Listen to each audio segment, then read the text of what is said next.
ہمارے یوٹیوب کے ناظرین السلام علیکم محترم ناظرین، ہم اپنی آج کی ویڈیو میں آپ کو یہ بتائیں گے کہ انسان ہجرہ یا مخنث کیوں پیدا ہوتا ہے۔ محترم ناظرین کرام، اللہ تعالیٰ نے انسان کو مرد اور عورت کی اصناف میں تقسیم کیا ہے۔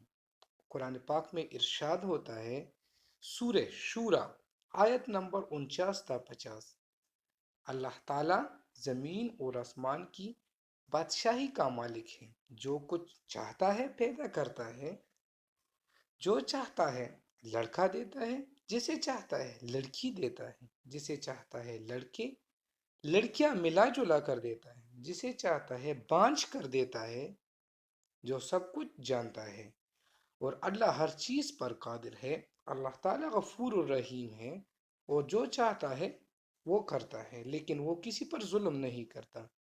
ہمارے اپنے اعمال ہی ہماری مصیبت کا باعث بنتے ہیں۔ زیر نظر ویڈیو میں ہم مخنث کے بارے میں بات کریں گے۔ ہمارے ہاں اکثر آپ نے شادی بیاہوں میلوں ٹھیلوں پر لوگوں کو دیکھا ہوگا، یہ ناچتے گاتے اور بعض حالتوں میں بیت بھی مارتے ہیں۔ ان کے مختلف نام ہیں، جیسے خسرہ، زنانہ، مخنث، ہجرہ اور خواجہ سرا وغیرہ۔ ان میں خواجہ سرا کے باقی نام سے لوگ نہیں جانتے۔ یہ خواجہ سرا نام کا قدر بہتر ہے۔ یہ نام ان کو مغل بادشاہوں نے دیا۔ فارسی میں افسر کو خواجہ سرا اور محل کو سرا کہتے ہیں، لہذا ان سے مراد ہوا محل کے افسر، یعنی افسر آف دی پیلس۔ ان کی بڑی عزت اور تکریم تھی، یہ محل کے محافظ سمجھے جاتے تھے۔